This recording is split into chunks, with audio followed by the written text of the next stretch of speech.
अस्सलाम वालेकुम। दुरूद शरीफ पढ़ो।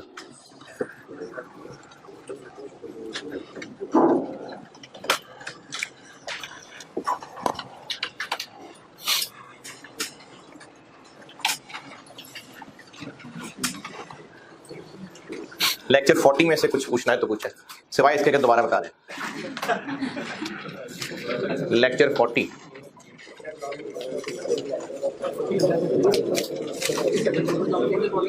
है? सीरियसली नहीं यार,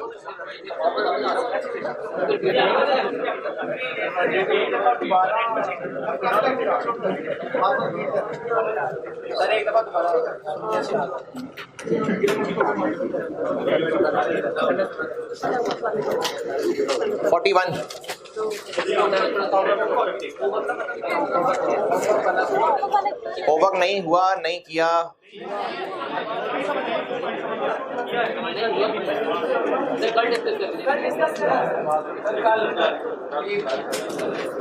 लेकिन आज तो एक और होमवर्क देना था यार।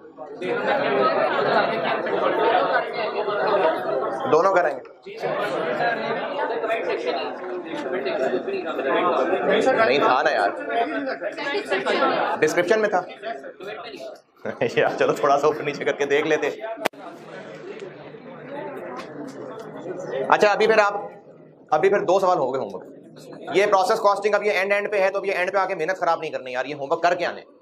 एक स्प्रिंग 10 जो कल वाला होमवर्क था वो BDCD हो गया, वो कल डिस्कस होगा। और एक और होमवर्क अभी क्या मिल गया, बांट दिए सारे? हाँ वो भी बांट दिया। हाँ। अभी आपको दो सॉल्यूशंस मिले हैं, एक स्प्रिंग 10 है और एक ऑटम 21 है। और ऑनलाइन वालों के लिए दोनों PDF मैंने अपलोड किए हुए। इन दोनों में मुझे ICAP के सोल्यूशन से कोई इख्तलाफ नहीं है, सिर्फ वो डिफरेंट फॉर्मेट पे किया हुआ है उन्होंने, तो मैंने इसलिए आपको अपने फॉर्मेट पे सॉल्व करके दिया है। ऑटम 21 ये जो प्रोसेस अकाउंट कल बनाया था ना, इसी के ऊपर था।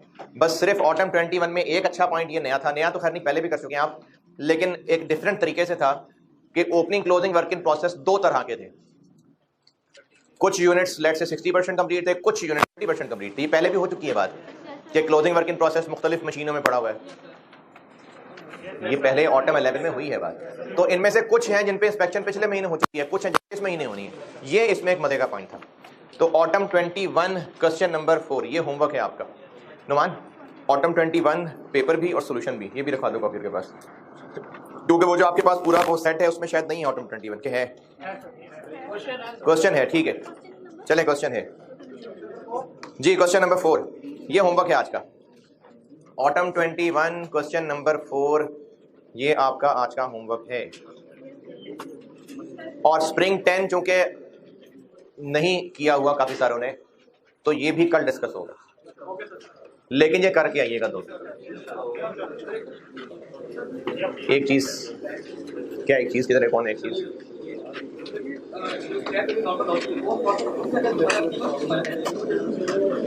दोबारा का माइनस करें तो वो उसके और लॉस थे, वो उनका और रिकवरी थी, ये और लॉस है। तो जो ट्रांसफर इन होके आए हैं उन पे अब प्रोसेस 2 लग रहा है। नहीं न्यू मटेरियल अलग रखें, इसको अलग रखें, फिर दोनों अलग अलग कॉलम है ना, P1 कॉलम अलग है, न्यू मटेरियल कॉलम अलग है। हाँ क्यों ना करें माइनस? अच्छा तो अभी भी ये फिजिकल चीज ही है।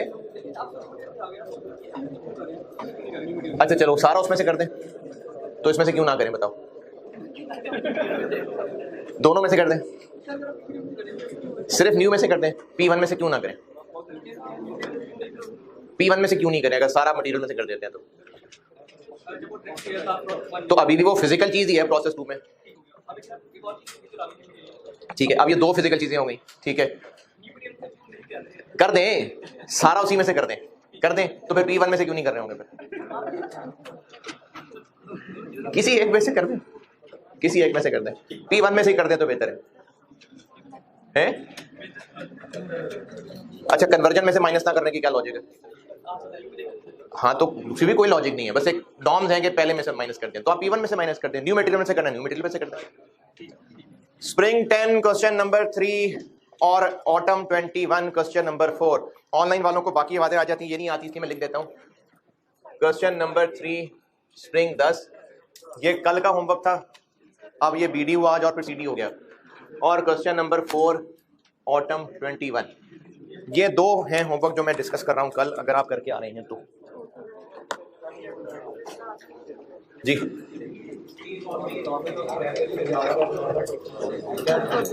आप मुझे बात नहीं समझ आई? जी जी हाँ हाँ ठीक है। अच्छा बताता हूँ, कल मैंने टी अकाउंट बनाए थे और प्रोसेस अकाउंट पूरा कर दिया था, एबनॉर्मल लॉस अकाउंट भी पूरा कर दिया था, और एंट्री नंबर पहुंच गए थे कहां तक? 10 तक, 10 कर ली थी।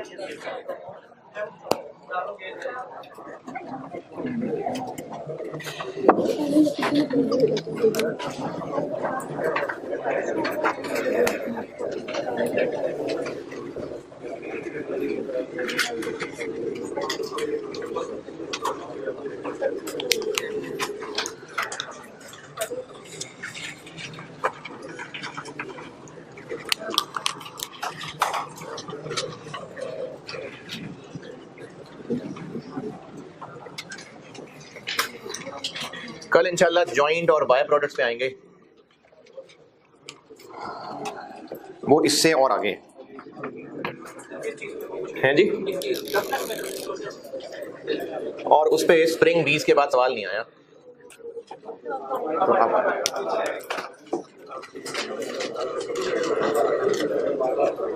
एबनॉर्मल गेन वाला अकाउंट अभी खाली था, अब भरता हूं, और यहां मैंने रख लिया हुआ था नॉर्मल लॉस।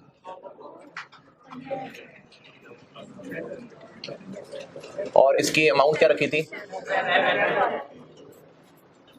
और इसको लगाया था एंट्री नंबर 6,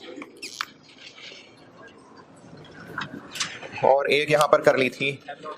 अच्छा, अब मैं क्योंकि अब नॉर्मल गेन बता रहा हूं तो फिर दोनों में से कोई एक ही होगा ना। कैश टोटल स्क्रैप वैल्यू थी, यानी scrap value of actual loss कह सकते हैं आप। टोटल से मुराद है एक्चुअल की। ये थी एंट्री नंबर 10, यहां तक किया था है? नहीं वो नहीं लिख रहा ना अब एबनॉर्मल गेन है ना, आपके पास तो लिखा हुआ है, आप ना मिटाएं उसको, लेकिन अब मैं आपको एबनॉर्मल गेन वाला सिनेरियो बताने लगा, तो उसमें तो फिर यहाँ नहीं लिखा होगा एबनॉर्मल लॉस। जब आप स्क्रैप इन्वेंट्री मुकम्मल कर लेंगे ना, अभी मैं आज वाली लाइन भी लिख दूंगा, तो आपके उस स्क्रैप इन्वेंट्री वाले अकाउंट में एबनॉर्मल लॉस और नॉर्मल गेन, इन दोनों में से कोई एक लाइन आ रही होगी। प्रोसेस अकाउंट में सबको नंबर लग गया है या रहता है कोई? प्रोसेस अकाउंट एबनॉर्मल गेन, इसको नंबर लगा लें 11।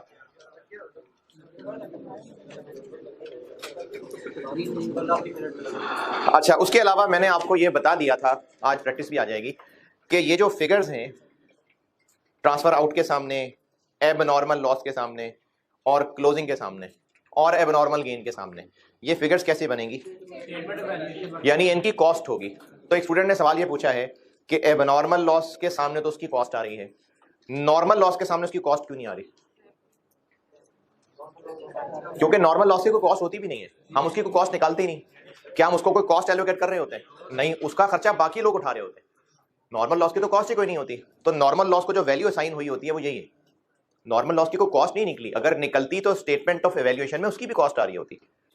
तो नॉर्मल लॉस की कोई कॉस्ट नहीं होती, क्योंकि उस पर हुआ खर्चा बाकी बर्दाश्त कर रहे होते हैं। प्रोसेस अकाउंट में किसी फिगर में कोई एतराज परेशानी के ये कैसे कैलकुलेट होगी? नहीं जी, क्यों गिवन नहीं होगी? है नहीं, या तो बस जीरो है, नहीं। अगर डिफेक्टिव यूनिट्स की स्क्रैप वैल्यू नहीं है तो नहीं है, खुद मार्केट में नहीं निकलना रेट पता करने, नहीं है तो नहीं है, जीरो है जी। फिर एंट्री अलग से ना पूछता, या चलो फिर भी एंट्री पूछ ही लेता, तो work in process debit, wages and FOS control credit.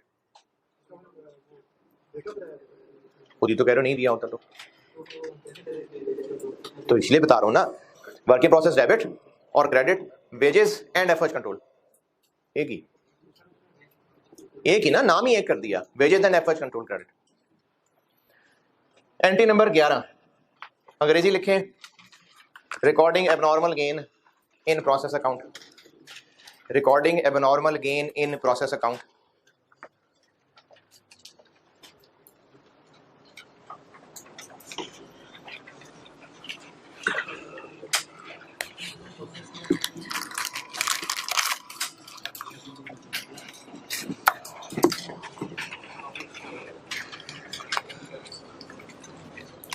क्या एंट्री होगी? वर्क इन प्रोसेस डेबिट,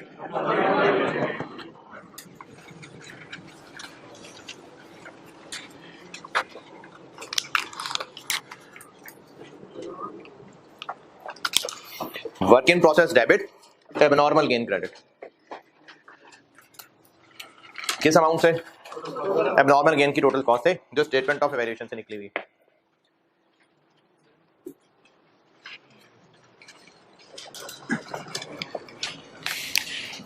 अगर नॉर्मल लॉस 100 यूनिट्स है जबकि असल में 80 यूनिट का लॉस हुआ, तो 20 क्या है? Abnormal gain. यहां भी क्या लिखा हुआ है? 100। असल में कबाड़ियों को कितने बेचते हैं? 80। तो यहां ज्यादा लिखा हुआ है ना, कितना ज्यादा? तो डेबिट क्रेडिट के हिसाब से बताएं, इसको कम कैसे करें? क्रेडिट कर देंगे। तो यहां पर पड़े हुए यूनिट्स एबनॉर्मल गेन यहां से स्क्रैप इन्वेंट्री को ट्रांसफर होंगे। Number 12, transfer of abnormal gain to scrap inventory. जी बताता हूं लिखें। एंट्री दोबारा बताऊं, 11 work in process debit, abnormal gain credit. ये एक मिनट, ये उसने कहा था 11 दोबारा बताएं, तो मैंने 11 दोबारा बताई थी। Work in process debit, abnormal gain credit. अब नंबर 12 बता रहा हूं, transfer of abnormal gain to scrap inventory. Abnormal gain debit, scrap inventory credit. किस अमाउंट से? रिकवरी वैल्यू से।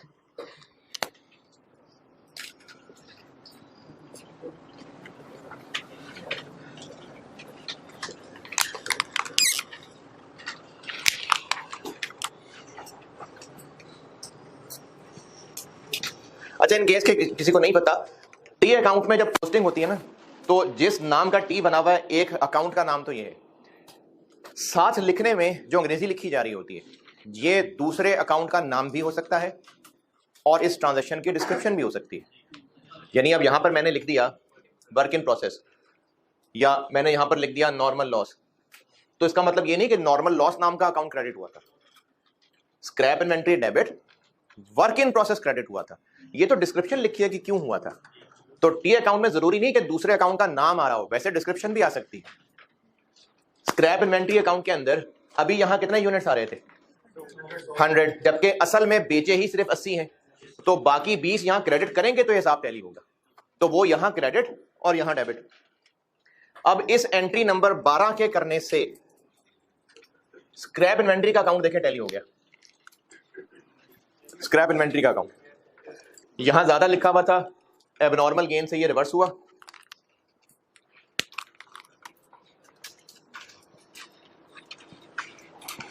देखें यहां पर 100 यूनिट्स लिखे हुए थे, 20 यहां आ गए, तो बाकी 80 ही है ना जो बिके हैं, ये वो 80। तो स्क्रैप इन्वेंट्री का अकाउंट पूरा हो गया।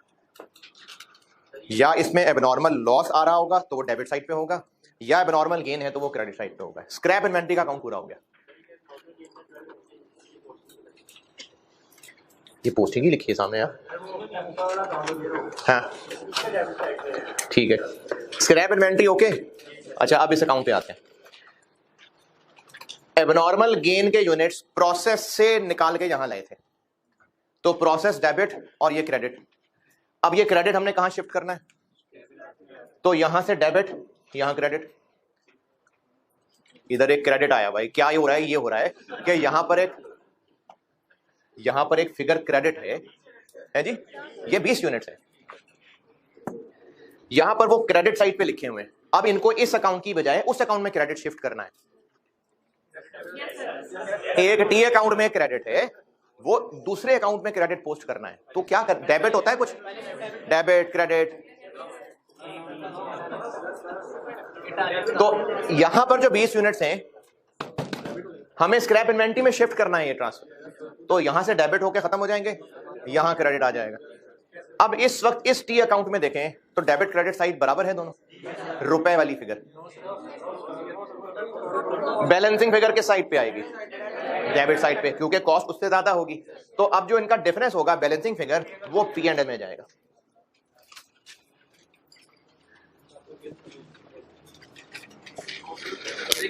तो वो जो है जी, कॉस्ट तो ज्यादा ही होती है ना, रिकवरी वैल्यू तो थोड़ी सी होती है। अब जब मैंने आपको एबनॉर्मल गेन पढ़ाया था तो वहां पर कुछ लोगों को इख्तलाफ, परेशानी, तकलीफ ये थी कि एबनॉर्मल गेन को इनकम बनाते हुए उसमें से स्क्रैप माइनस क्यों कर रहे हैं? तो वो इसलिए कर रहे हैं, इस साइड पे कॉस्ट है, उस साइड पे स्क्रैप वैल्यू। तो जब इसकी बैलेंसिंग करेंगे तो दोनों नेट ही होंगे ना, कि ऐड हो जाएंगे? नेट होंगे। तो ये वो नेट अमाउंट है जो अदर इनकम में जा रही है। एबनॉर्मल गेन में डेबिट क्रेडिट साइड का जो रिजल्ट है नेट, वो इस साइड पे निकलेगा। ये फिगर है जो पी एंड एल में जाएगी और एंट्री नंबर 13 बन जाएगी, charging abnormal gain to P and L. Entry number 13, charging abnormal gain to P and L. Entry क्या बन जाएगी? Abnormal gain debit, P and L credit. और इस एंट्री की अमाउंट क्या है? एबनॉर्मल गेन की cost net of scrap value. अब ये अकाउंट भी खत्म हो गया।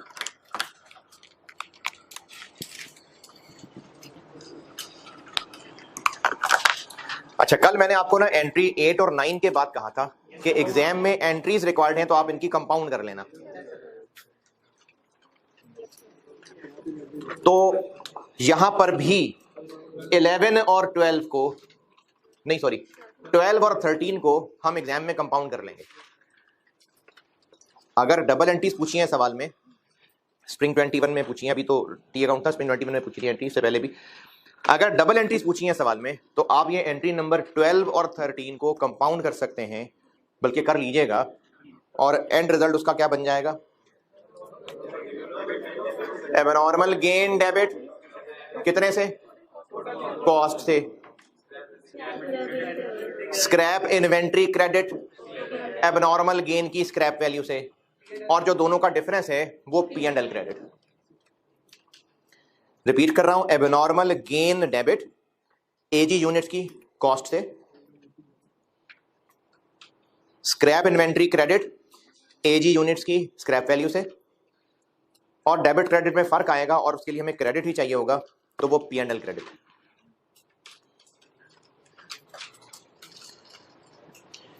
एग्जाम में आप 12-13 को अलग अलग करना चाहें तो कर सकते हैं, कोई मसला नहीं है, लेकिन कंपाउंड कर लें तो अच्छी बात है। तो कंपाउंड होकर शक्ल बन जाएगी abnormal gain debit, scrap inventory credit और पी एंड एल क्रेडिट।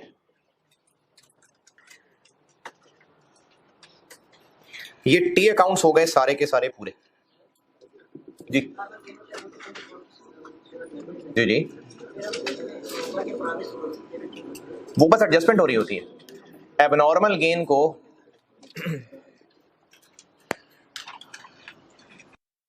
जो एबनॉर्मल गेन करते हैं ना यूनिट्स में, ईपी में एबनॉर्मल गेन का क्या करते थे? ईपी में एबनॉर्मल गेन के यूनिट्स लेस होते थे ना। तो अगर आप अब प्रोसेस अकाउंट पे गौर करें, ईपी में क्या क्या आ रहा होता है? ईपी में ओपनिंग, वो ओपनिंग और स्टार्टेड कंप्लीटेड तो हम तोड़ रहे होते हैं। तोड़ किसको रहे होते हैं? कंप्लीटेड। तो कंप्लीटेड आ रहा होता है, और क्लोजिंग और एबनॉर्मल लॉस या एबनॉर्मल गेन। तो कंप्लीटेड और क्लोजिंग, एबनॉर्मल गेन इनमें से लेस हो रहा होता है ना। तो अब टी अकाउंट देखें, क्रेडिट साइड पे आ रहे हैं कंप्लीटेड और closing work in process. Closing और कंप्लीटेड प्रोसेस अकाउंट में क्रेडिट साइड पे लिखे हुए, तो एबनॉर्मल गेन के यूनिट्स उसमें से लेस होते हैं, इसलिए डेबिट साइड पे लिखे हुए। तो ये वो उसको डेबिट साइड पे इसलिए लिखा है ताकि वो उनके यूनिट को ऑफसेट कर रहे हो, है जी। इक्विवेलेंट प्रोडक्शन में कंप्लीटेड यूनिट्स होते हैं और क्लोजिंग वर्क इन प्रोसेस के यूनिट्स होते हैं और एबनॉर्मल गेन के यूनिट्स इनमें से लेस हो रहे होते हैं। अब आप अगर वर्क इन प्रोसेस का अकाउंट देखें तो क्रेडिट साइड पे कंप्लीटेड यूनिट्स भी आ रहे हैं, क्लोजिंग वर्क इन प्रोसेस के यूनिट्स भी आ रहे हैं, तो एबनॉर्मल गेन ने इनसे अपोजिट होना था ना, तो इसलिए वो डेबिट साइड पे नजर आ रहे हैं, है जी। कैरेट डाउन और कंप्लीटेड क्रेडिट साइड पे है ना, तो एबनॉर्मल गेन उनमें से माइनस होने वाली चीज थी, इसलिए वो डेबिट साइड पे नजर आ रहा है। अच्छा, इसी तरह से एक और चीज बस टैली करने के लिए बता रहा हूं, न्यूमरेटर में कॉस्ट पर यूनिट के न्यूमरेटर में क्या क्या लिख रहे होते हैं, मटेरियल के खर्चे, कन्वर्जन के खर्चे, ये वही हैं जो इसमें डेबिट साइड पे आ रहे हैं। जो कॉस्ट पर यूनिट के न्यूमरेटर होते हैं ये वही हैं जो यहाँ डेबिट साइड पे आ रहे हैं प्रोसेस अकाउंट में। नॉर्मल की रिकवरी वैल्यू का क्या करते हैं, इनमें से लेस करते हैं ना, इसलिए देखें वो क्रेडिट साइड पे आ रहा है। इसीलिए नॉर्मल लॉस की रिकवरी वैल्यू उस अकाउंट में क्रेडिट साइड पे आ रही है। तो वही काम जो हम प्लस माइनस में कर रहे थे यहां पर वो डेबिट क्रेडिट की शक्ल में हुआ नजर आ रहा है। एमी बेकार बात की थी ऐसी बस। सही, ये अकाउंट्स हो गए मुकम्मल। और ये आपसे पूछे जाएं तो ये आप याद रखिए फॉर्मेट्स इनके। एंट्रीज में अभी और लिखवा रहा हूं जी जी, सर के बाद आगे जी जी।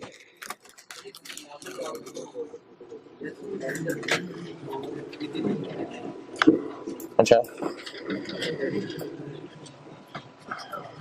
किसमें ऐड करते हैं,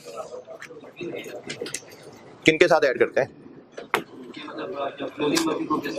और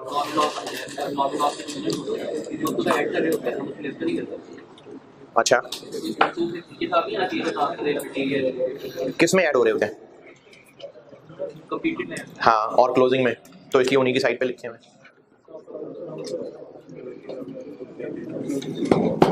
अच्छा, एक और बात ऐसी नॉलेज के लिए, वर्क इन प्रोसेस की डेबिट साइड पे इन है और उस पे क्या खर्चा हुआ वो खर्चे यहां हैं, फिर उस खर्चे में से क्या यूनिट्स बाहर निकले उनकी क्या कॉस्ट थी वो क्रेडिट साइड पे लिखा।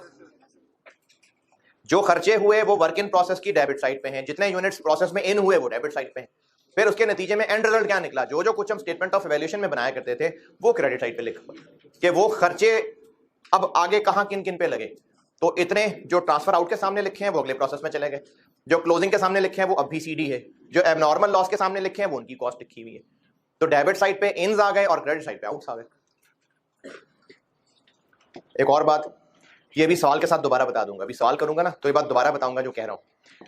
अगर आप प्रोसेस अकाउंट में यूनिट्स वाला कॉलम देखें, डेबिट क्रेडिट दोनों साइड्स, तो ये क्वांटिटी स्केड्यूल ही है,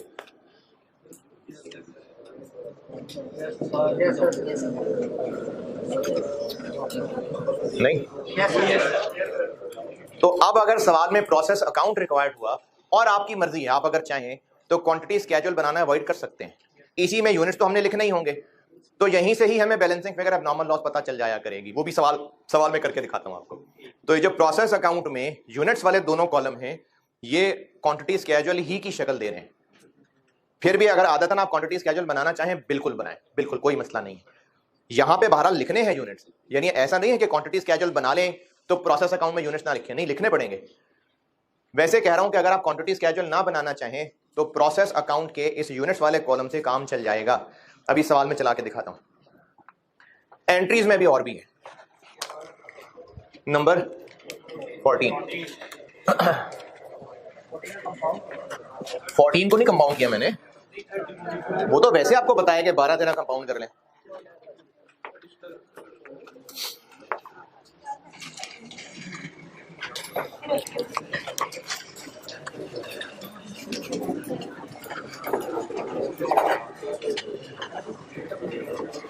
कॉस्ट ऑफ रीवर्क, ये क्या लगता है नाम से?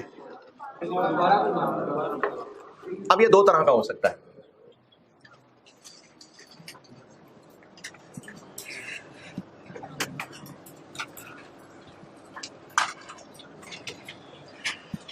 इस चैप्टर में अभी तक नॉर्मल एबनॉर्मल का जो मैं कॉन्सेप्ट चला रहा था वो तादाद के हिसाब से था, जितना लॉस यूनिट्स जितने ज़ाया होने चाहिए थे नॉर्मल, जितना उससे ज़्यादा ज़ाया हो गए एबनॉर्मल। ये नॉर्मल एबनॉर्मल का फर्क सिर्फ क्वांटिटी का फर्क था अभी तक जो पढ़ रहे थे, ये डिफरेंट है। ये वही है जो पहले पढ़ा हुआ कॉन्सेप्ट है। ये रीजन नेचर के हिसाब से, जैसे अगर एक रूटीन प्रोसीजर है, जैसे मैंने कल वो चेयर्स की मिसाल दी थी कि चेयर्स में वो मेटल का पूरा स्ट्रक्चर बनेगा, फिर उस पर आगे कपड़ा फोम चढ़ना होगा। हो सकता है कि वो जो मेटल स्ट्रक्चर पिछले डिपार्टमेंट से आया था उस पर फोम कपड़ा चढ़ाते हुए उस पर जो कील लगने हैं, नट लगने हैं, वो कसते हुए कील लगाते हुए वो जो वेल्ड हुआ हुआ था वो टूट जाए। है क्या ईंटें? ईंटें कहां से आ गई?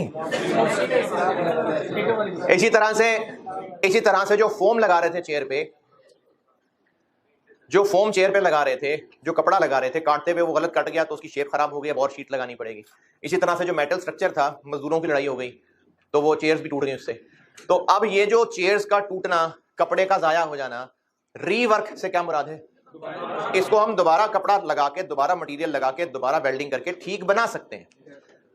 नॉर्मल रीवर्क और एबनॉर्मल रीवर्क, ये नेचर को देख के नॉर्मल एबनॉर्मल की बात हो रही है, यूनिट्स की बात नहीं हो रही। यानी अगर ये प्रोसीजर का नॉर्मल हिस्सा है कि 10-20 शेयर्स में से एक आधी खराब होती है, उस पर दोबारा फॉर्म लगाना पड़ता है, ये नॉर्मल रीवर्क है। और अगर ऐसा नहीं होता, वो लड़ाई की वजह से ऐसी चीजें खराब हो गई हैं, तो ये एबनॉर्मल रीवर्क है। यानी यहां पर नॉर्मल एबनॉर्मल रीजन के हिसाब से बता रहा हूं, क्वांटिटी की बात नहीं हो रही, यहां पर रीजन की बात हो रही। नहीं, रीवर्क हो सकता है, लेकिन वो फोम नहीं फटना चाहिए था, वो कपड़ा नहीं खराब होना चाहिए था, वो वेल्डिंग को लड़ाई में टूटा है सारा।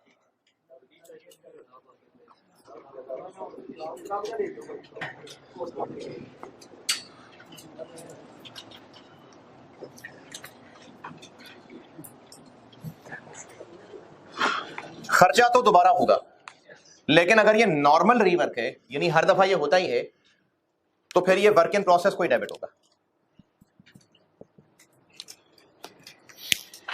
चाहे अलग से, चाहे वो जो डेबिट साइड पे मटेरियल, लेबर और एफर्ट्स लिख रहे थे, चाहे उन्हीं में ऐड होके। वर्क इन प्रोसेस की डेबिट साइड पे लिखा है ना मटेरियल, लेबर, एफओएच, तो अगर हमें नॉर्मली और काम करना पड़ रहा है, मजीद खर्चा लगाना पड़ रहा है, तो वो उन्हीं में आके ऐड हो जाएगा। अलग से भी लिखा जा सकता है, उन्हीं में भी ऐड हो सकता है। उन्हीं में ऐड हो सकता है का मतलब है एंट्री नंबर 2, 3 और 4 ये रिपीट हो जाएंगे। 2, 3 और 4 रिपीट हो जाएंगे, यही खर्चा और हो जाएगा ना, यही एंट्रीज रिपीट हो जाएंगी। और यही एंट्रीज बार बार करनी है या रीवर्क कह के अलग से करनी है, तो अलग से भी कर देता हूं।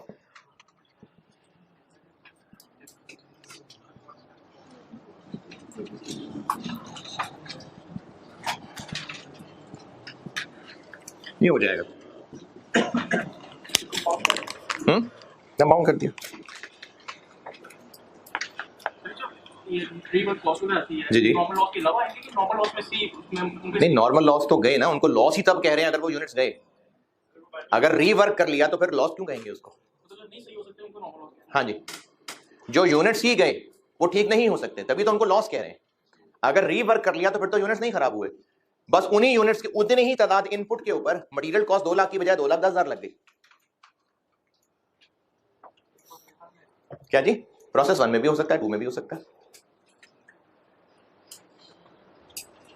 मैंने कहा है कि एंट्री 2, 3 और 4 रिपीट हो जाएगी, मैंने वो अलग अलग करने की बजाय काउंट कर दी, ऐसे भी ठीक है। स्क्रैप वैल्यू कहां से आ गई इनकी?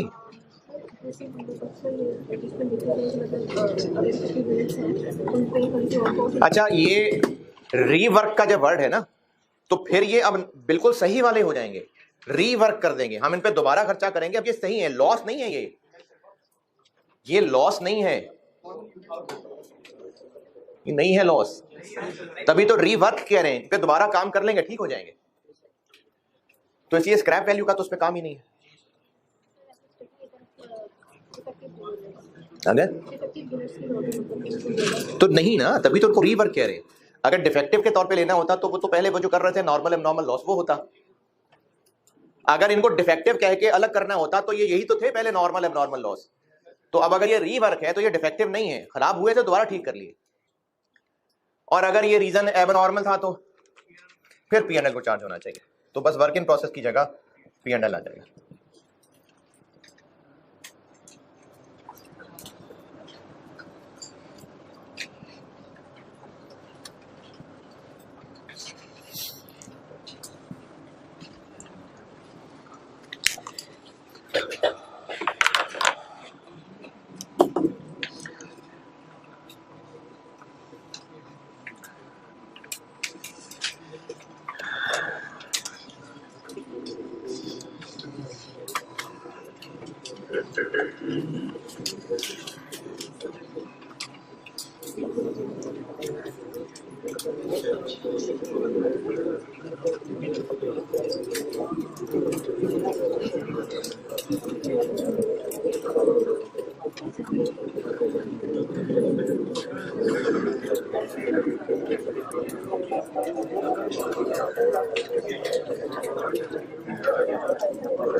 हाँ जी, एंट्री नोटेड।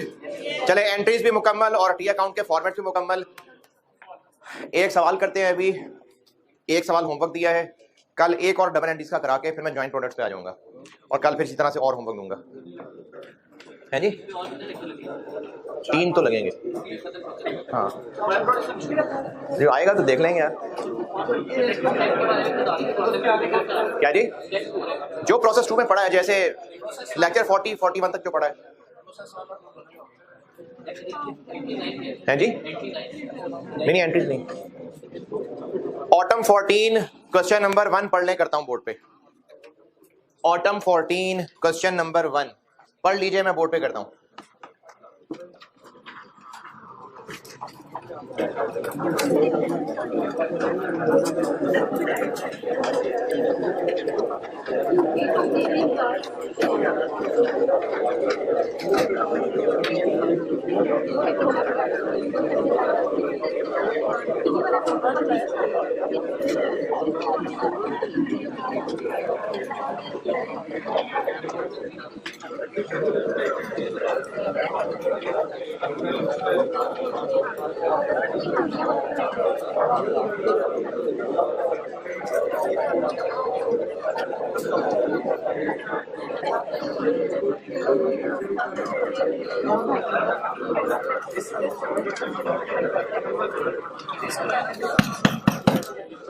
पढ़ने को कहा यार, डिस्कस करने को नहीं कहा। क्वेश्चन नंबर 1 ऑटम 2014 पढ़िए, मैं करता हूं बोर्ड पे।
प्रोसेस अकाउंट बनाना है कुकिंग डिपार्टमेंट के लिए for the month of June. अच्छा, हमने सारी तैयारी मई के लिए की हुई थी, तो जून का सवाल आ गया है ना। वर्क इन प्रोसेस अकाउंट बनाना है और डाटा आपको काफी सारा दिया हुआ है, बस जो जो दिया जहां जहां लिखना है वो लिख लेते हैं, फिर जो रह जाएंगी चीजें देखते हैं। बीडी बैलेंस, बीडी कितने किलो, 30,000, और इनकी अमाउंट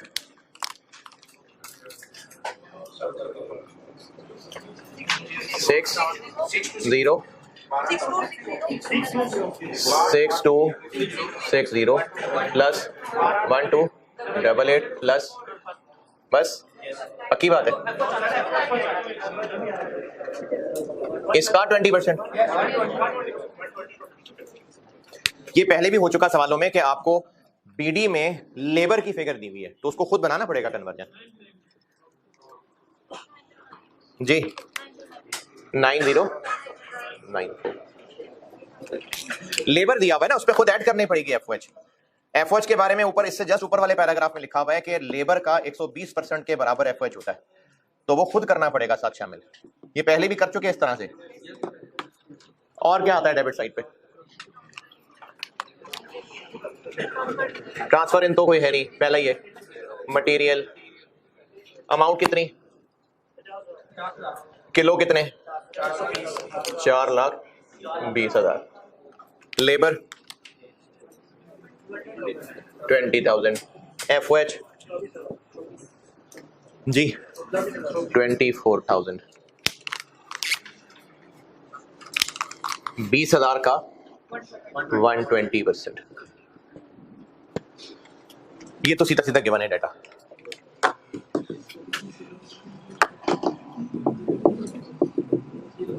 और ट्रांसफर आउट कितने? 362,000 अमाउंट देख लेते हैं। और क्लोजिंग 65,000। नॉर्मल लॉस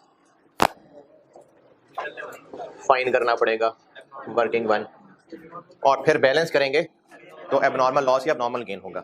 और बैलेंस करने वाली बात से मेरी मुराद ये है कि हम क्वांटिटी स्केड्यूल तो बनाते थे, तो उस पर भी तो यही चीजें लिखते थे, BD, input, closing, output, normal loss, तो बैलेंस करके एबनॉर्मल लॉस का गेन आता है। तो अगर आप क्वांटिटी स्केड्यूल ना बनाना चाहें तो कोई मसला नहीं है, इस 2 कॉलम से काम चल जाएगा। नॉर्मल लॉस निकालते हैं।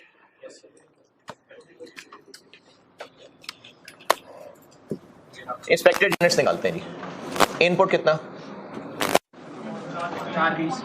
प्लस ओपनिंग करेंगे या ना करें? ओपनिंग वर्क इन प्रोसेस कितने % कंप्लीट था? अच्छा, होमवर्क बेटे जरूर करके आना, क्योंकि सारी चीजें ना जब आप अभी पढ़ रहे हैं साथ साथ, तो फॉर्म में रहेंगे तो होमवर्क डिस्कस होगा, नहीं करेंगे तो दोबारा नहीं आपसे होगा। और ये जो सोल्यूशन आपको देता हूं, इनको मोड़ तोड़ के कहीं इधर उधर रख लेंगे तो फिर मिलेंगे नहीं जिंदगी में दोबारा। जिस सवाल से रिलेटेड होता है उसी के साथ स्टेपल किया करें। 2 सोल्यूशन दिए हैं आज।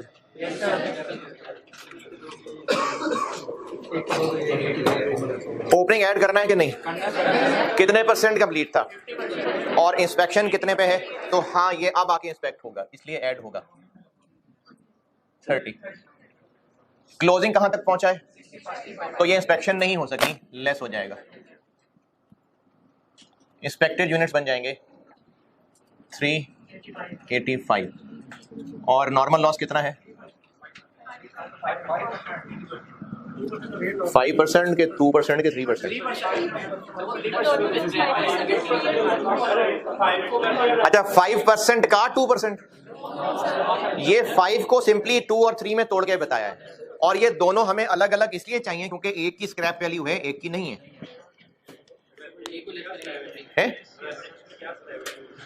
क्योंकि इसकी तो वेट लॉस हो गया ना, तो वेट लॉस की तो कोई स्क्रैप वैल्यू नहीं है। कितना? 7700। और ये 11, ये नॉर्मल लॉस 2% और 3% दिया हुआ है। क्या जी? यार अब ऐसे ना करें, इतने दिन हो गए साल करते करते। परसेंटेज ऑफ इनपुट है तो किस पे लगानी है? इंस्पेक्टेड यूनिट्स पे जी।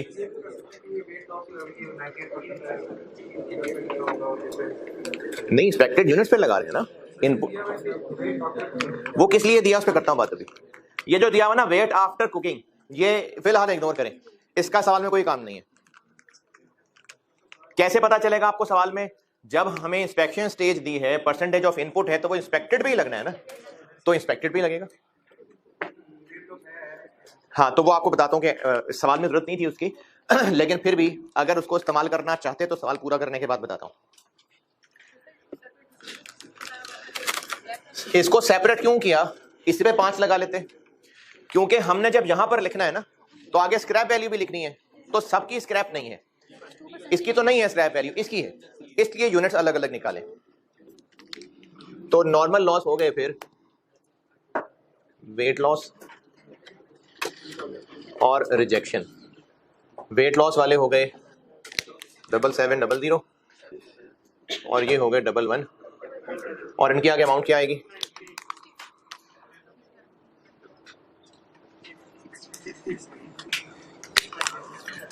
69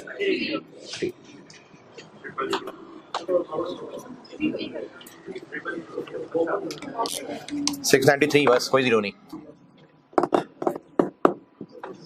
और इसके सामने कुछ भी नहीं, जीरो नहीं आएगा।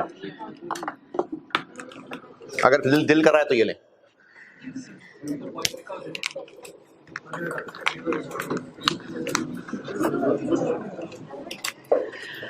डबल 1550 इंटू 60 तो 693,000 बनता है, तो 693।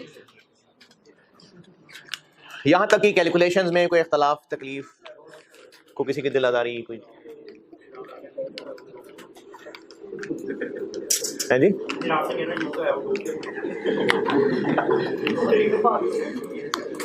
नहीं, डूब के मरना तो मैंने कभी नहीं कहा यार, को पहाड़ से छलांग लगाओ तो। अगर आप क्वांटिटी स्केड्यूल बनाना चाहें ना बिल्कुल बनाएं, लेकिन अगर नहीं तो इन दोनों साइड्स पे ये जो क्वांटिटीज वाले कॉलम है, देखें ये डेबिट क्रेडिट साइड है और जब BDCD लिखा हो तो फिर दोनों साइड्स बराबर ही होनी चाहिए। तो BDCD लिखा हुआ है तो अब ये दोनों साइड्स बराबर होनी चाहिए थी, तो इसलिए फिर हमें इन दोनों कॉलम्स को बैलेंस करके पता चल जाएगा कि एबनॉर्मल गेन है या एबनॉर्मल लॉस है। तो इसको बैलेंस करें तो एबनॉर्मल लॉस है।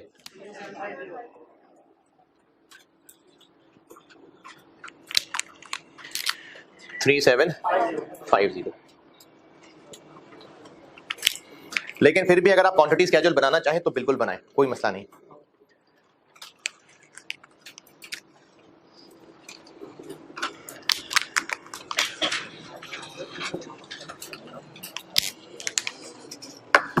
हाँ जी, अब क्या रह गया?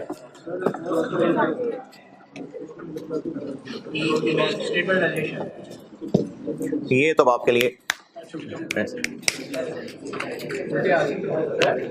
उल्टे हाथ नहीं आती बेचारी। हाँ जी, वो क्या है यार?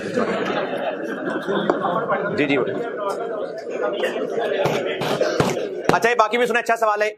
मैंने तो यहाँ लिखा ही नहीं कि ये वेट लॉस है या रिजेक्शन है।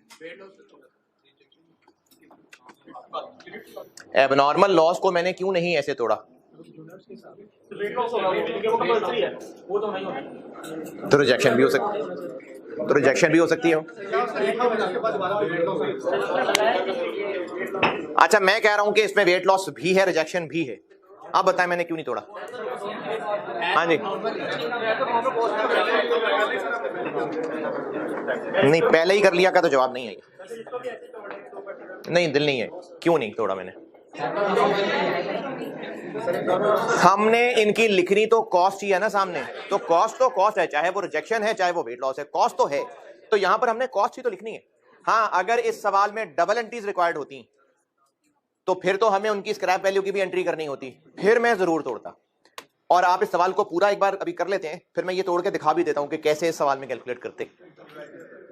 इस रिक्वायरमेंट के मुताबिक तो जरूरत नहीं है, लेकिन अगर वैसे डाटा को सिखाऊं कि इसमें निकालना पड़ता तो कैसे निकालते, वो उसको पूरा करके निकाल देता हूं। करें ना, पूरा करें कैलकुलेट।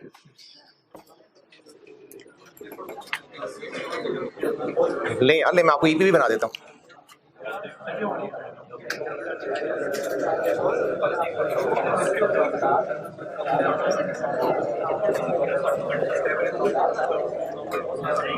अच्छा, अब आप प्रोसेस 2 कर करके आदत नहीं ना कर ले, ये प्रोसेस 1 है, बस 2 ही कॉलम है।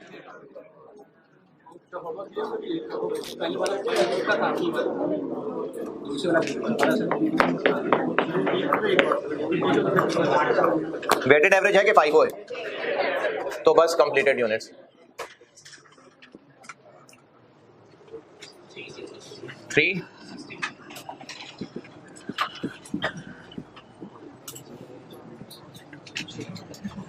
Closing work in process 65,000। Material के एतबार से मुकम्मल हैं, कन्वर्जन के एतबार से 65 हैं। 65 और 2250 और एबनॉर्मल लॉस मटेरियल के एतबार से पूरे हैं 37 और इनकी स्टेज ऑफ कंप्लीशन कन्वर्जन के लिए क्या हुआ करती है? स्टेज ऑफ इंस्पेक्शन कितनी?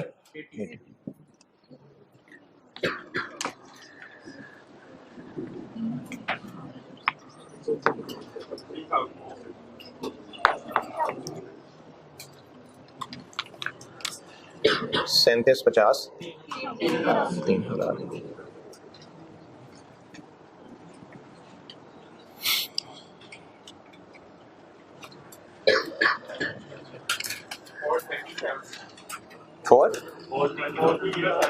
430 750 407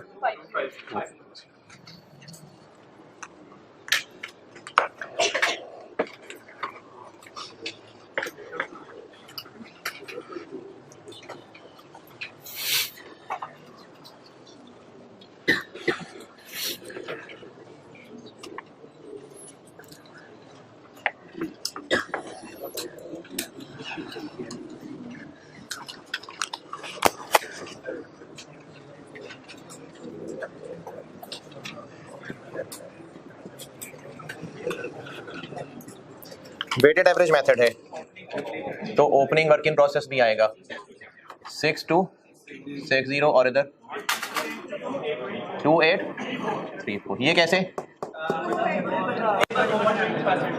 या तो इनको ऐड कर लें या 9094 में से ये माइनस कर दें।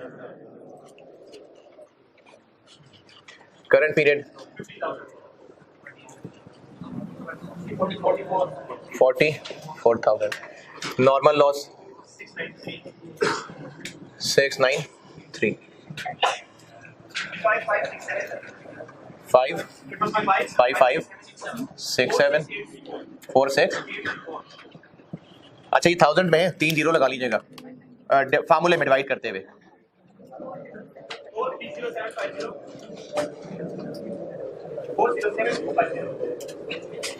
पर यूनिट कॉस्ट या तो इस पे 3 जीरो लगा लीजिएगा या फिर उसको 430.75 कर लीजिएगा। 1 2 पूरा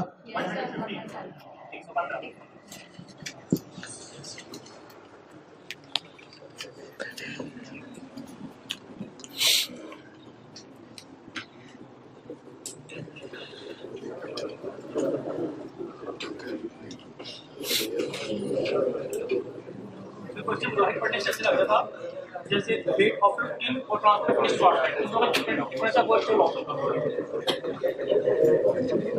ये जो 440,000 वाली लाइन है ना, ये मैंने भी समझानी है आपको।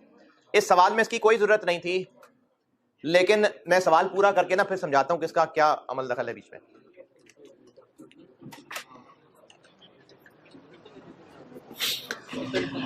ईपी, कॉस्ट पर यूनिट और स्टेटमेंट ऑफ वैल्यूएशन बनाएं और ये तीनों फिगर्स निकालें। करें आप? जी बनाएं बनाएं।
क्या आंसर आया भाई?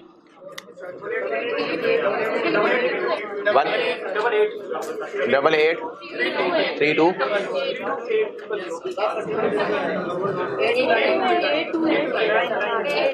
828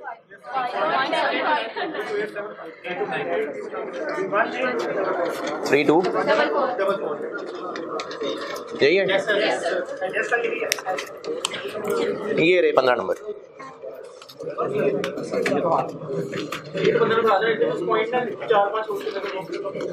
कौन से पॉइंट ने?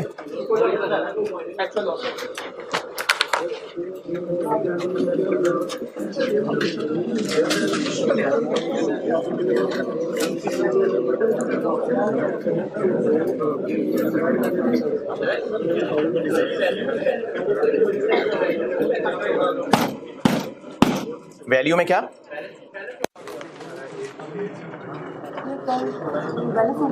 टोटल करके देखें। बैलेंस बैलेंस है, इसलिए बैलेंस है क्योंकि पर यूनिट कॉस्ट पूरी पूरी आ गई। अगर राउंड ऑफ करना पड़ा होता तो थोड़ा बहुत फर्क आ रहा होता, कोई बात नहीं।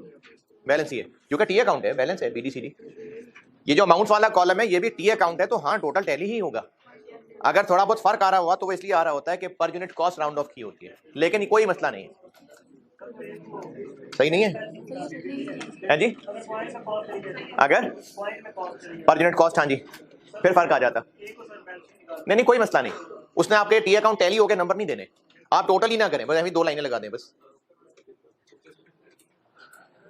चले नोटेड तो इधर सुने। फिर पहले पैराग्राफ में तो जस्ट बिजनेस की नेचर बताई हुई है जी। हाँ हाँ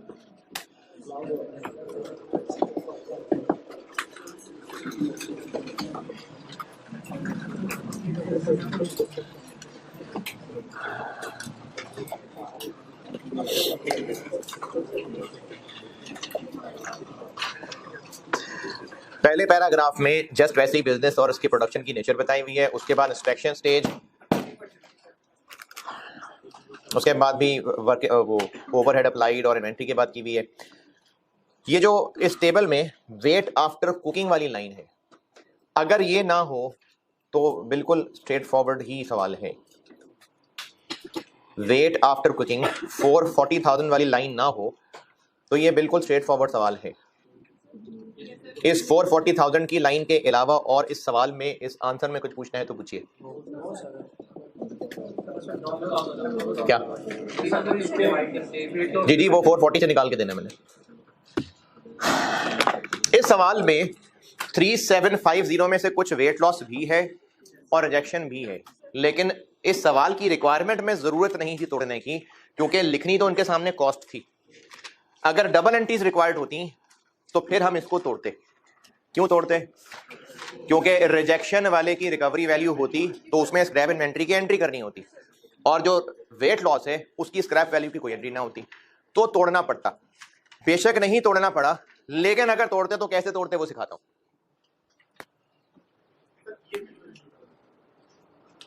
यूनिट बता दो।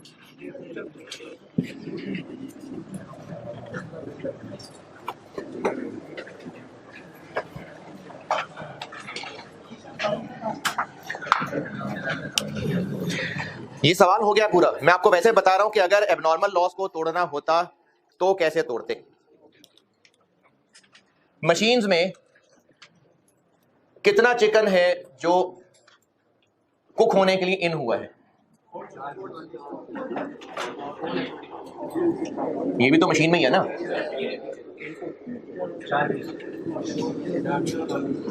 क्लोजिंग इसके अलावा कोई है?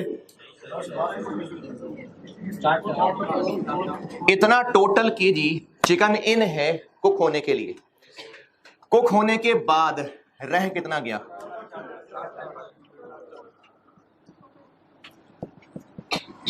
तो बाकी किधर गया? ये वेट लॉस हो गया। एक्चुअल या नॉर्मल? एक्चुअल। इतना एक्चुअली इन है, इतना एक्चुअली वेट रह गया, तो ये एक्चुअल है। ये एक्चुअल वेट लॉस है। इसमें से कितना है नॉर्मल है? इसमें से नॉर्मल कितना है?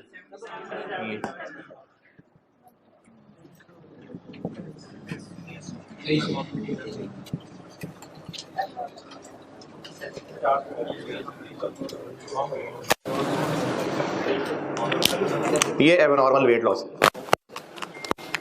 नहीं समझे?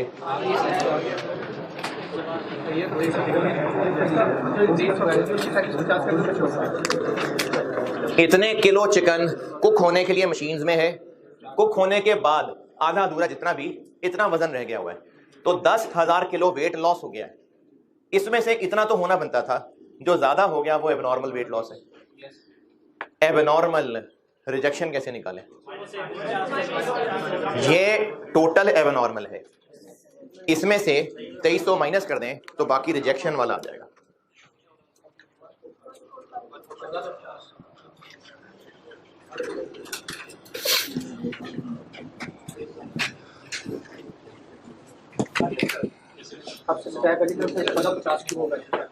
और अगर एंट्रीज करनी होती तो स्क्रैप वैल्यू इस 1450 की है, इसकी कोई स्क्रैप वैल्यू नहीं।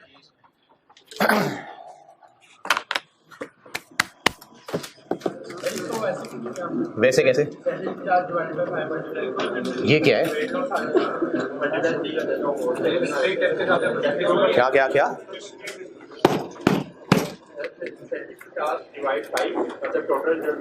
हाँ? अच्छा, यानी आप कह रहे हैं कि इसमें से 2 और 3 की रेशो में ही रिजेक्शन और वेट लॉस होना चाहिए। क्यों? ये तो हमारा अंदाजा था। क्या असल में भी यही हुआ होगा? नहीं, ये तो अंदाजा था कि 2% वेट लॉस और 3% रिजेक्शन। असल में तो जरूरी नहीं इतना, क्या पता ज्यादा रिजेक्शन हो गई, तो इसलिए इसके ऊपर 2-3 नहीं लगा सकते। क्या हो गया? नहीं, आप लोगों ने स्टेटमेंट ऑफ वैल्यूएशन से बना के बताया कितना है। ये ठीक है, ये भी ठीक है। क्लोजिंग के यूनिट्स कितने हैं? ये 65,000 पे लगेगा, मिटा दिया, कितना 1, और 42,250 पे लगेगा, तो ये नहीं आ रहा।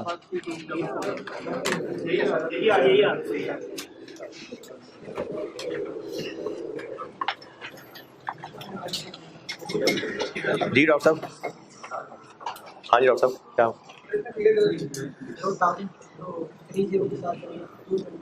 कहाँ पर कितना 423?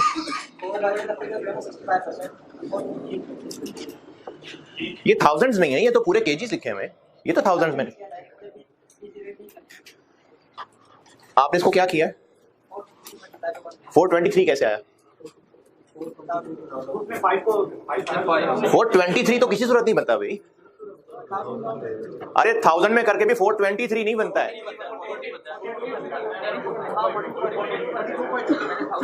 4250 को 1000 में कर 423 कैसे बन जाएगा? आप देखें, केजीज को नहीं 1000 में करे, ये तो इतने शेयर्स को कितना को 1000 में कर लोगे यार? वो तो एंड वाली टोटल अमाउंट को 1000 में लिखा हुआ है?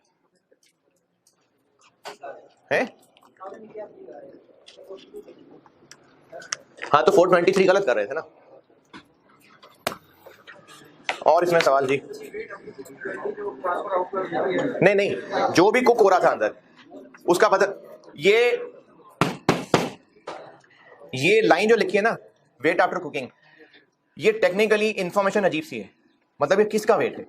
जो आउट हो गया उसका वेट है, जो क्लोजिंग है उसका वेट है। ये टेक्निकली लाइन इतनी सूटेबल लाइन नहीं है, लेकिन जबरदस्ती आंसर इसका निकाल दिया आपको, वरना ये लाइन टेक्निकली इतनी अच्छी नहीं लिखी हुई है। किसके वेट की बात हो रही है? तो ये इनकम्प्लीट लाइन है। क्या जी, किसे भी आ रहा है?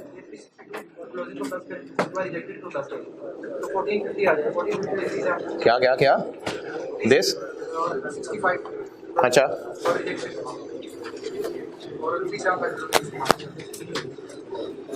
है 362 प्लस 65, ये तीनों ऐड कर लें, फिर 1450 कैसे आ जाएगा? तो लाखों में चल रहा है, 1450 कैसे आ जाएगा?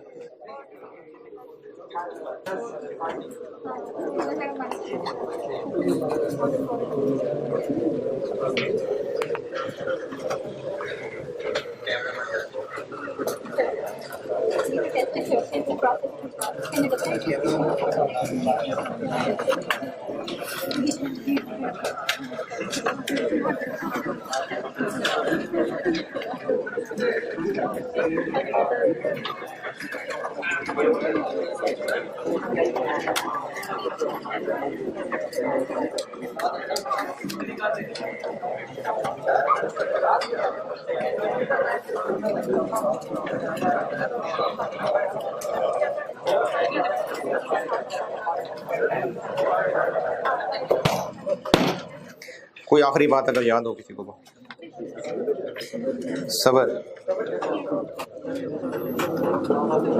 अच्छा सबर में भी क्या बात? माँ बाप, वो FIR 1 में बताइए। है जी,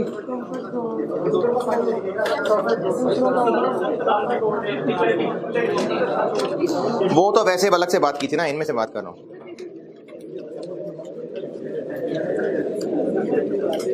मैयत पर रोने वाली बात कर ली थी।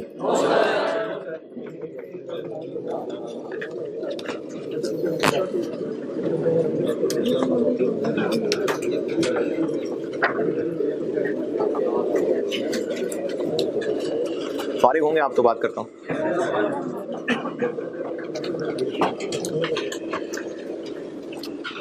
अगर आप में से किसी का कोई करीबी वालिदैन में से कोई या बहन भाई बाकी रिश्तेदारों से तो उतने नहीं करीबी ताल्लुक होता भी है, तो फिर आप इस चीज़ को शायद एक्सपीरियंस कर चुके हैं। ये जो किसी अजीज़ के बहुत ही करीबी की वफ़ात पे रोना है, ये कुदरती चीज़ है, फितरी चीज़ है। एक होता है फॉर्मली रोना, जैसे औरतों में ख़ास तौर पे खास तौर पे गांव देहात वगैरह में, शहर में भी, वो हाजिरी लगवाने का एक तरीका है। जब जो ज़्यादा रोए, मतलब औरत ने जाके ज़्यादा रोना है ताकि घर वालों को पता चले कि हाँ ये आए थे हमारी फौतगी पे।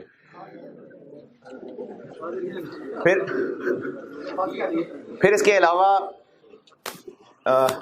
वैसे भी घर की औरतों में भी ये रुझान ज़्यादा है, चीखना चिल्लाना, ये ना अल्लाह को उतना पसंद नहीं है। एक है वैसे कुदरती रोना, इसमें कोई रोक नहीं है, बिल्कुल रोना तो आ ही जाएगा, जितना करीबी ताल्लुक होगा रोना आएगा। एक होता है शिकायती रोना कि नहीं ऐसे नहीं होना चाहिए था, ये क्यों हो गया, ये जुल्म क्यों हुआ, काश मैंने ये ना किया होता, फलाना हो गया होता। हमारा एज अ मुस्लिम ईमान ये है कि जो हुआ है वो हो के ही रहना था। ये जो सोच है ना, काश मैंने ऐसा ना किया होता, ये ईमान की कमजोरी वाली सोच है कि मैं काश ऐसा ना करता। एक होता है अपनी गलतियों से सीखना, एक होता है काश मैंने ये ना किया होता तो आज जिंदा होते। ये नहीं हो सकता था, नहीं होना था उन्होंने जिंदा। तो मैयत पर रोना आ जाना और चीख चिंगाड़ करना और शिकायतें करना, ये शिकायतें करना, चीख चिंगाड़ करना अल्लाह को पसंद नहीं। और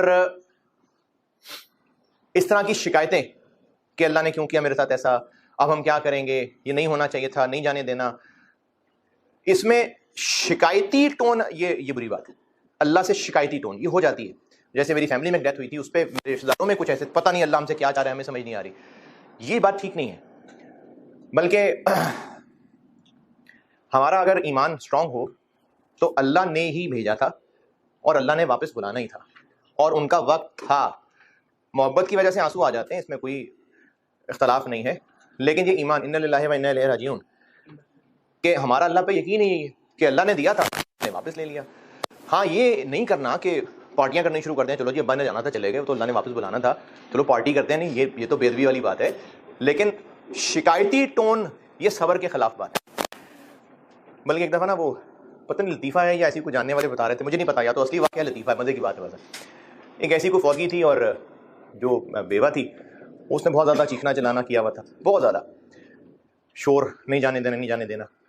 तो वो जनाजा भी नहीं उठ पा रहा था। तो वहाँ पर एक आलिम थे, उन्होंने कहा अच्छा इसको भी ले जाओ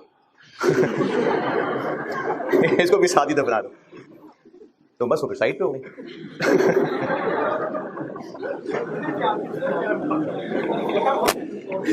अच्छा, भारत बताइए रहा हूँ कि जो चीखना चिंगाड़ना और शिकायतें हैं ना, ये बिल्कुल पसंद नहीं है। अच्छा, अब इसके लिए अल्लाह ने इनाम क्या दिया है? बुखारी 6424 सैयदना अबू हुरैरा रज़ियल्लाहु अन्हु से रवायत है कि रसूलुल्लाह सल्लल्लाहु अलैहि वसल्लम ने फरमाया, अल्लाह ताला फरमाता है मेरे मोमिन बंदे के लिए, अच्छा मोमिन बंदे के लिए यानी ईमान, क्योंकि ईमान है तो ही इस तरह के जज्बा हो सकता है कि अल्लाह ने भेजा था, अल्लाह ने वापस बुला लिया। मेरे मोमिन बंदे के लिए मेरे पास जन्नत के सिवा कोई जज़ा नहीं कि जब मैं इसका कोई अजीज दुनिया से उठा लूं और वो उस पर सवाब की नीयत से सब्र कर ले। यानी कोई जज़ा नहीं है बट जन्नत, कि अगर मैं इसका कोई अजीज दुनिया से उठा लूं और वो उस पर सवाब की नीयत से सब्र कर ले। कल मुलाकात होगी इंशाअल्लाह।